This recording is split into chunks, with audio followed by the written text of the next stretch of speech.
Welcome, ladies and gentlemen, to the WiBit.net podcast. Tonight, we are lucky to have the entire crew online. Kevin, myself. We also have Jason. What's up, Jason? Nothing much, man. How you doing? Good. Gary, how you doing? Hey, Kev, how you doing? Not too bad. Brian, what's up, man?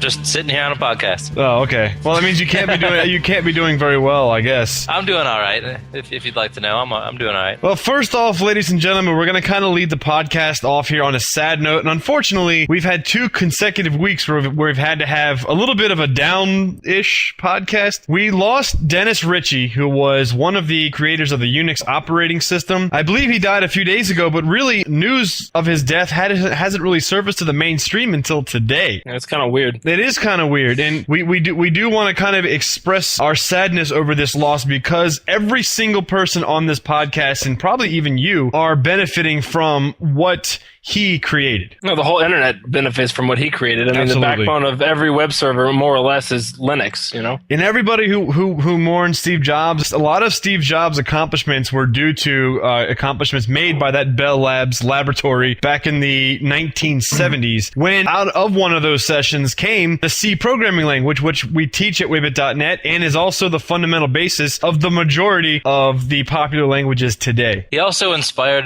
developers to grow beards, too. He did have an epic beard. He did. And I one day would like to try to build something quite as amazing as that guy's beard. Well, Brian, out of anybody at WiBit, I think your beard growing abilities, I've always been impressed with your beard prowess. You have a fine beard growing ability. So I like it when Brian had his Leonidas beard. That was my favorite one. Yeah. Well, see, one of the interesting things about Ritchie, which is kind of fascinating, is that when I look at my past and where I got started in development, Brian, I know I've told you this story, but one of my first real hardcore exposures to programming was I was going through a trash bin at my community college when I first started there, where they were throwing away old books. And one of the books they were throwing away was Dennis Ritchie's book, the now famous The C Programming Language, which was originally written in 1978. And based on his creation of the language and his documenting of the language, the very first version of C, and I guess, you guys all know this, was called K and R. And the R actually stands for Ritchie. And K, I think, is Cunningham or Callahan, who was the other guy that wrote that book with him. I forget that guy's name, but it was his book that got me learning C, and I haven't turned back ever since. Yeah, the other thing, looking at his own home site, he cites a lot of the papers that he was involved with. I'm surprised how many papers he was involved in PostScript and PDF files, the development of PDF. And those of you that enjoy printing documents on your printer, you have... Hey, it's huge. Yeah. Management of documents, PDFs are, that's a big... Well, and in an even bigger sense, it's the reason computers are relevant in business is their ability to do document processing, basically, in its most essential form. Right. And without PDF and PostScript, there's no good way to really to have a scalable way of managing document workflow processes. Yeah, I mean, they say death comes in threes, and unfortunately, we've lost 2 titans so far, two true innovators that have pushed our computing age forward, and he will be missed. He did Unix. Unix led to Linux, and Linux led to Ubuntu. I've used many different Linux distros. One of my first swing with Linux, and Jason, you know this, was with Mandrake. Remember that? Yeah, I think my mom bought you that version of Mandrake from Walmart for $9. Yep, Jason. And then we went home and immediately made copies of it. Jason and I were at Walmart or one of those types of stores. This is when we were little guys, and we were like, we want this. His mom bought it for us, and then we went out and we played with it. But after I got through my Mandrake phase, I immediately got into Debian, and of course Debian Ubuntu is a Debian distribution, and I still prefer the Debian Linux, and I know that they just came out with their new version. Well, here's one thing that I'll say is I love Ubuntu. I've always loved Ubuntu, and I find myself not using it as often, but not just that. Out of all of the people that I know that have been Linux lovers, and pretty much the majority of them have all liked Kubuntu or Ubuntu, as the one that they like to just kind of use because they enjoy it. It's kind of like works with them. They like Debian. Similar reasons. But out of all of the people, there seems to be a rapid decline of Linux use as a personal, like it started rising, and now I'm noticing it falling. And I'm I'm not exactly sure why. And looking at the new release of Ubuntu, it's pretty, it's nice, it's relevant, it's good. But Ubuntu has always been pushing the direction of like ease of use, ease of use, ease of use. And I wonder if that ease of use push has kind of pushed out the users who were attracted to it in the first place. I don't know. Well, am I making any sense? I'm just finding because people not using Linux as much. I feel like Linux is on a decline. Well, it's funny you mentioned that, because one of the things that Ubuntu did, or Canonical, the company that owns Ubuntu, they did with the last release was they kind of abandoned the Synaptic Package Manager in favor of their own marketplace. So the traditional Linux users, those of us that have been using Ubuntu for a while, were really used to that package manager, and now they've switched it up to kind of a more Mac-y looking marketplace to appeal to the non-Linux user, the common user. That might have turned off. I know that turned me off. I haven't updated any version of Ubuntu since the 10.4, I think was the last one I used. So I'm totally in the same boat. Actually, you said you don't use Linux, Ubuntu very often. You use it every day on WiBit.net because it is an Ubuntu. Well, yeah, right. Yeah, and it is still very Linux and Unix in general, I still find extremely relevant. As something to run servers on. And like running Apache on Linux is just awesome. I mean, LAMP servers are great. But as a desktop, that's what I'm really seeing them slip. You guys bring up some really valid points. And Brian, I hadn't really thought about it. And now that you're talking about it, I'm kind of thinking about it. You're right. Linux usage is on the decline. And me, Brian, you and I went to college together, so you know this, that I was very much anti-Windows for a very long time. Mm-hmm. And I was an exclusive Linux user. Throughout my entire college experience, I always had a Linux desktop. I mean, I may have had Windows for other things, but I always used Linux first, Windows second. And I'm sitting here looking at my desk where I work, and I don't have a Linux workstation here. Which is very strange for you. I know. Well, all people. I wonder why that changed. I didn't realize that. Well, why did that change? Why did I have a Mac here. I have my Windows. I have 2 Windows boxes here. Where's my Linux box? Isn't that crazy? That is crazy. What the hell? Yeah. Well, I think software compatibility also has something to do with it, maybe. I mean, you always need a Windows distribution around just for applications that weren't compatible with Wine that you needed to have access to anyway. Right. I have a theory of why this happens. And I think, here's my thoughts. Windows is obviously attractive to a lot of people for a lot of obvious reasons. Mm-hmm. It's like the de facto operating system. Mm-hmm. If all else, just get a Windows computer and you're done. You're fine. Windows will work with whatever kind of device you have. If you have an iPhone, it's fine. You can Windows, iTunes on there, whatever. It's all fine. Windows, totally standard. A lot of people are moving to the Mac, but I think the primary uses of computers is the desktop is becoming the base of operations for people's mobile devices. And it's the place to put your media. It's the place to kind of like sit down and maybe do some like your personal finances and stuff. But as mobile devices become more useful, the purposes of the desktop start to shift, and they shift into more of supportive roles. And as that happens, you need Windows or Mac. You're not going to get that same level of device compatibility on Linux. Right. Maybe. I don't know. Visual Studio for a lot of people is very important. You could do Android development in Linux perfectly fine. Maybe if Linux could handle all languages, it would be great, but it doesn't seem to. It's good for Android development, web development, and that it kind of stops there. But with Mono, Brian, you can create using C# and Visual Basic. You can write applications using, and then GTK Sharp and GTK plus. You can, but it doesn't mean it's a nice environment. It doesn't mean it's a cost-effective environment either. If you're doing it for your own educational purposes, it's fine. But if you're going to try to sell it, it starts changing really quickly. And once you start selling stuff, you need to have the support. You need to build it. You need to build it fast, reliably, get other people up to speed. There starts getting to be other factors. Well, even to the end user, though, I mean, just as the base of operations for all of your stuff, to simply plug in your iPhone to your Ubuntu desktop and sync it and put music on it and everything. iTunes isn't available for Linux, so you have alternatives like Double Twist, but it's harder to figure out what those alternatives are. They're rough, and they are rough around the edges. Yeah, and how much has it sucked over the years trying to find wireless cards for your laptop in Linux? Yeah, I know.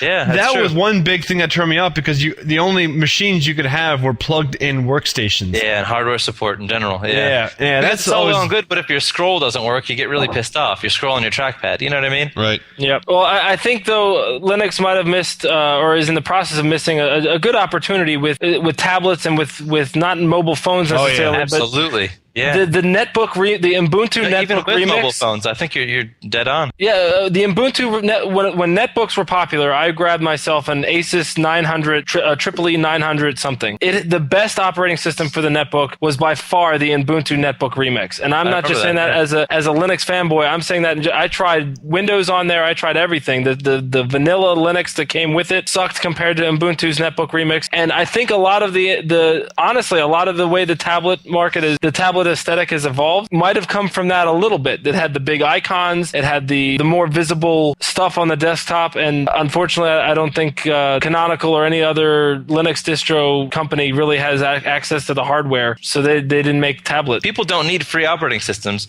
They need operating systems at the correct price point. Nobody wants to pay $200 for an OS, but everybody paid $30 for a Lion upgrade and didn't bat an eye about it. But I think that the distribution should do more stuff like bake barreling. Remember Compiz Barrel and how nice it makes the operating system look and feel? Oh God, yeah, Barrel's amazing. That should be like required out the gate. Like that kind of stuff is what should be really, really pushed. If you're going to go for it, you have to have some sort of features that Windows and Mac can't compete with. And that's what they were on the edge of around 9 and 10, but they just kind of, it's tough when you don't have the mass funding. Do you guys think that perhaps open source as we once knew it is dead? I think it's shifted, absolutely, but I don't think it's dead by any stretch. How so? I think it's evolving. Apache projects are amazing. Apache projects are still on fire.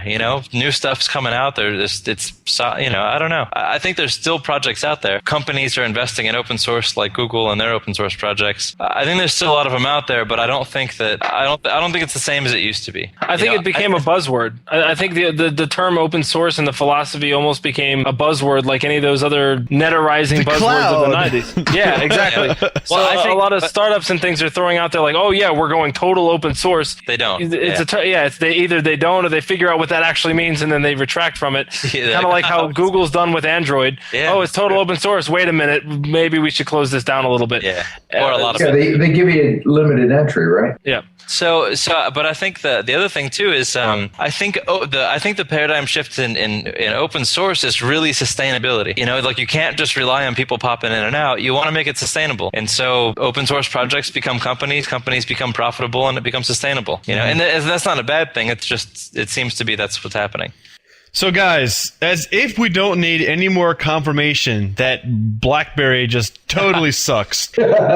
Which if you have a BlackBerry, just drop it in the toilet and get a refund. At least go get a Motorola Razr, something better.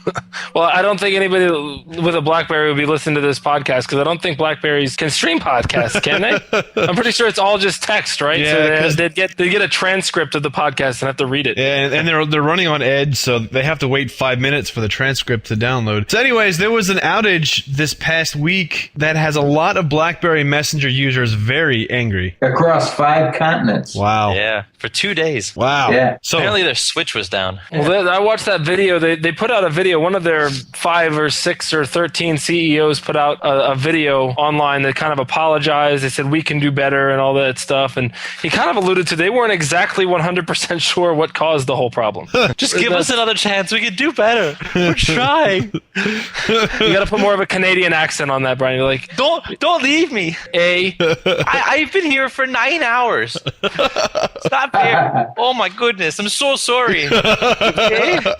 Here, we're sending complimentary maple syrup to all the affected users. I'm so sorry. Yeah, all 70 million of them worldwide.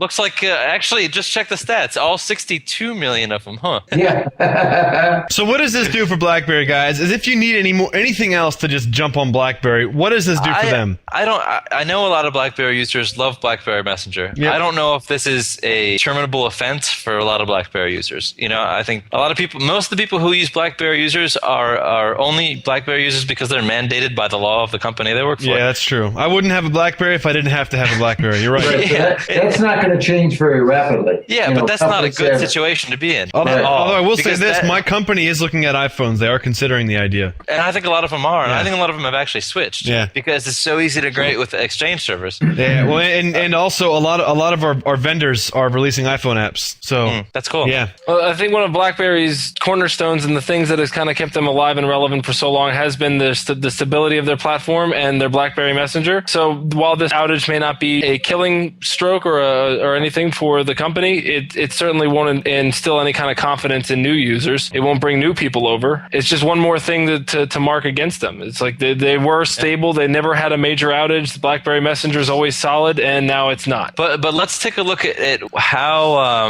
the history of BlackBerry, of Research in Motion's innovations, and why they became what they were, and what's happened to their ability to innovate. So you all probably remember when the first BlackBerries came out, they were awesome, and the reason they were awesome is because they had the little scrolly wheel on the side. Yeah. So they didn't really do a lot. They only had a couple baked-in applications. This idea of installing other apps on a BlackBerry didn't come until a little later. And you could scroll down, you can click on your mail, and you could read your email on your phone. Yeah. Which was a great concept. I mean, that was a big deal. Yeah, but the key was they focused on one thing and they did it better than anybody else. Yeah. They delivered emails and allowed that communication, and which for the business world was ideal. Yeah, and at the time, their email solution, as far as a mobile solution goes, was better than anybody else's. Mm-hmm. Absolutely. So as time went on, they added like color to their screen, which was really nice, and people liked it. And they were like, "Oh, we can also do some calendar functionality, and it'll beep when you have a calendar coming up." Like, they're just on fire. It's awesome. Mm-hmm. It's great. But they weren't focused on bringing in developers. They were focused on their proprietary applications. And their decision to bring in development was a little later on, and it was a really shaky process of developing BlackBerry apps. The developer process was really bad, and people didn't develop apps for it. And then they started shifting their focus onto that to try to figure out how to increase that and how to try to get new features in that would compete with other phones that started coming out. And then they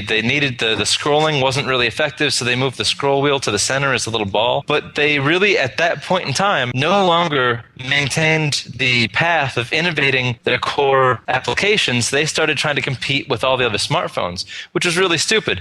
Then before long, a couple of years after that ball in the center was introduced, it was no longer the best mobile email platform, and it was no longer the best mobile calendar platform. And now, if you ever try to read mail on a BlackBerry, you'd be like, "What the hell is this?" Yeah. Because they took their eye off the prize. Just like what happened to Microsoft, man. They got fat and they got lazy, and they didn't want to innovate. They had no interest in innovating. And now, I mean, anything BlackBerry, even the most advanced BlackBerry RIM anything, still looks 5 or 6 years old. It does, but I still attest that even if BlackBerries didn't allow you to install apps at all, and they invested in their web browser, and they invested in their calendar, and they invested in their mail, it would still be an amazingly relevant powerhouse today. They could have changed the game to make mobile web more relevant than apps. I'm going to disagree with you, Brian. I'm going to throw this at you. A long time ago, rallied against integrating music services or a camera into a BlackBerry. And those two things, music and camera, I think is what really has driven the smartphone movement in the iPhone's direction and Android's direction, especially music on the iPhone. Yeah. And the camera, there's no better mobile camera on the market than the iPhone. And I know my wife wants an iPhone now simply for that fact. Yeah. And 5 megapixels or whatever, it doesn't matter. Their picture quality is fantastic. And that's the kind of stuff that people want. Yeah, you got a technology convergence, and you're able to eliminate a lot of other tools just to one device, which is great. Yep, and BlackBerry strongly came out and said there will never be a camera. I forget the exact quote, and I forget exactly when it was, but they came out and said that they will never have a camera in a BlackBerry, and they will never have a native music app because BlackBerries are all about business. And they wanted to focus on that. And that's where people started to migrate away from them. That's where they kind of lost touch with what the users wanted. And I think the users did want that one device to rule them all, and BlackBerry just wasn't that answer anymore. But so one of the things that BlackBerry tried, and I think one of the things that some companies lately have been trying, is this idea of the dual CEO. And I'm kind of curious to hear what you guys think about it. The company that I work for currently has 2 CEOs. And I thought this was a very interesting idea when I first started getting accustomed to it,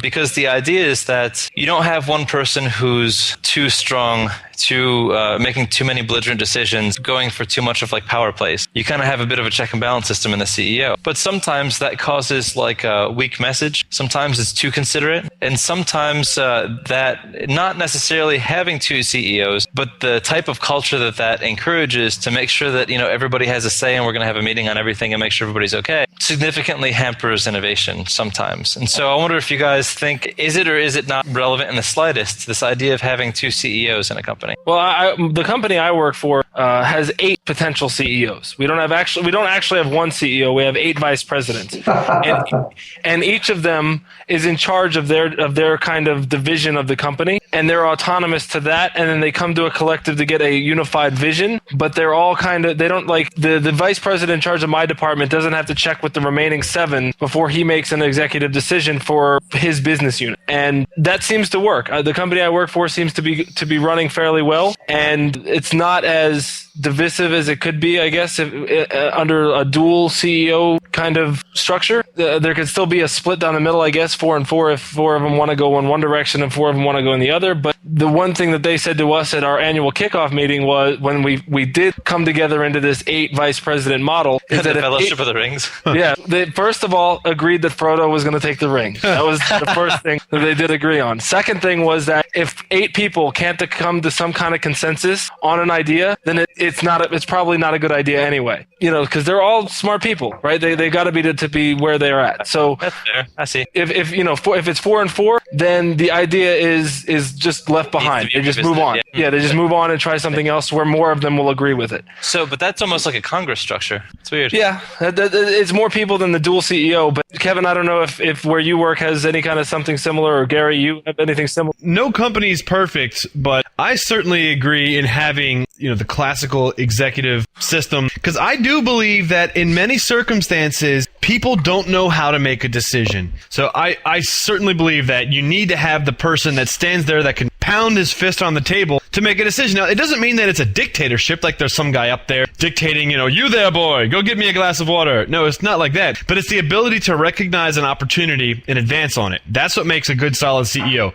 And sometimes if you have too many people making too many decisions, you do turn into what the United States government is. And that is, it takes you 35 damn years to do something. And then by the time you've moved, that issue doesn't exist anymore. That's just my belief on that philosophy. So when WiBit.net becomes a corporation, I will be the CEO, and I will tell all of you what to do all the time, and I will mandate that everyone gets Blackberries but me.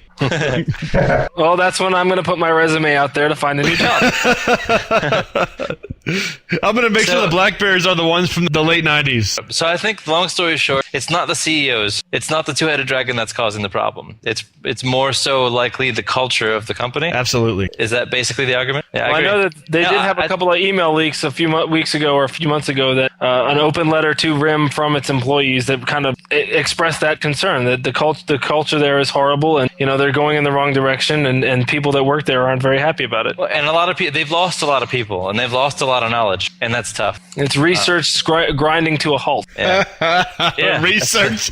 Nice. There's our show title. I think the best leader I've ever seen in a person was somebody who didn't really have any interest whatsoever becoming a CEO. But if he did, his personality and his way of leadership, I thought was the best fit. And he had a military background. He was Kevin and I's boss at one point in time. He had a military background. He would defend the people under him. He trusted people making decisions, and he could quickly decide whether or not he was going to get behind a decision. He would make decisions himself very quickly, and he'd be right most of the time. He also enforced a chain of command in a similar structure that the military does, and I think it was extremely effective. And I didn't feel like it was ever so that people know their place. I feel like it was so that people all felt like they were a crucial part of the chain. In a time period where people from the military are not seen as advantageous in business, I think it's something that should be kind of reevaluated. All right, guys. So next, let's kind of jump on the Windows UI. And actually, before we actually get started, Brian, this is something that I learned today. Did you know that Metro was first introduced in Encarta 95? That's awesome. That is awesome.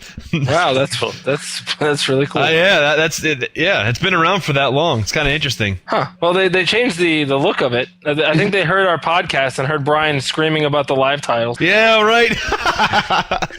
And so they replaced them with tiny tiles, Lots of little tiny tiles.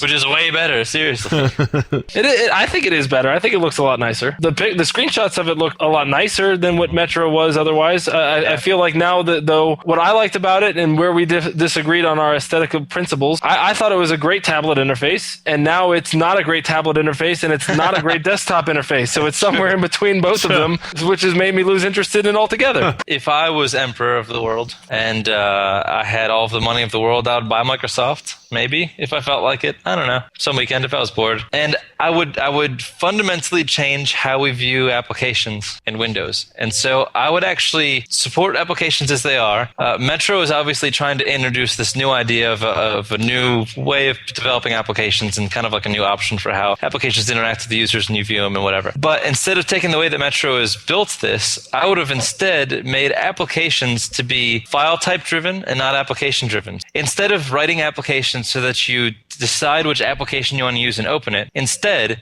installing applications should allow the operating system to expose additional functionality that's branded to that application. So if I open an image and I just have a base install of Windows, MS Paint's functionality, not the application, but the application's functionality, is exposed to me through the operating system. If I also have Photoshop installed, now I have more functionality exposed to me from the operating system with which I can interact with my file. So I think an operating system, I think they should change the game, and I think they should have made applications file-oriented and not application-oriented. That's because every application is either going to be, you have your view of the document or you have your view of your navigation. So build it in there, make it just extend the operating system. Why have a separate application? What do I know? Now, it's kind of interesting you mentioned that because a lot of the guys that were behind the open or the free software movement, like Stallman and those guys, their philosophy, and I guess this is going back to the 80s, was an operating system should be something that you never see. An operating system should only provide programs, resources, and absolutely nothing else, which what you're saying is actually kind of the complete opposite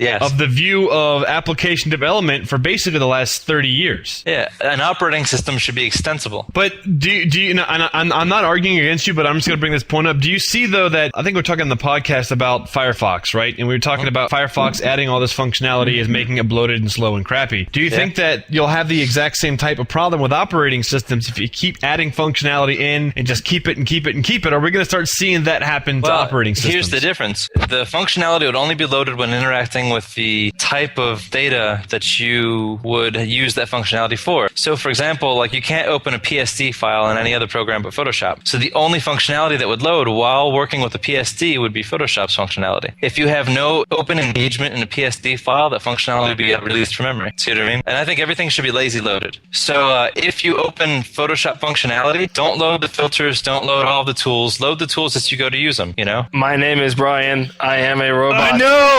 I can't wait for you to hear this podcast, man, because you sound... I don't know what the deal is. Whatever. Well, I guess this kind of wraps up the WiBit.net podcast. And actually, this is a very exciting podcast because this is number 10. Nice. We're in the double digits, ladies and gentlemen. Or, I'm sorry, Brian and gentlemen. Yes, so those of you guys that are interested, the Introduction to Object-Oriented Programming is now on the Apple App Store. And Brian, coming up soon, we're going to have programming in C, right? Yep. That'll be coming up here the next couple of days. So keep an eye out for that. Buy the apps, support the site. The more money you give us, the better products we can give you. And for those of you guys that want continued work on WiBit.net 24 hours a day, it's very simple. All you have to do is go to the donate button, donate $2 million. One of us will quit our job and work on WiBit 24 hours a day. So if the WiBit, everybody wants to kind of throw money into a $2 million pie, we'll accept that donation. Yeah, actually, we'll all quit our jobs and teach you any language you'd ever possibly want to learn. Yeah, except for Visual Basic. You'd have to put $15 or $30 million if you want Visual Basic. Because doing a course in Visual Basic will literally shorten our lives by 35 years. We also really want to encourage you guys to bring your friends to the site. I mean, because if we have a product that you guys like, you have friends or coworkers that work in the IT field that you think might be interested in WiBit or any of the WiBit lines of apps or whatever, just send them on over. I mean, the content is free, and I'm sure that they'll enjoy the site. And I think Jason wants to start a referral program to badge everybody that brings a friend to the site. Yeah, we'll work on something to reward you for your troubles. Yes. And he'll also send you photographs of him shirtless. No. I'm gonna be shirtless so they can watch, the mesmerizing jiggle. Hey, Kevin, you can just take that frame copy off your wall and send them. Oh, that big poster I keep on my wall. Yeah, you can send it. That was personally autographed, and that was a special present that is not to be given away on eBay. All right, guys. Thanks for joining us tonight. Take care, and we'll see you guys next week. And we'll see you on the site. Bye, everybody. Bye.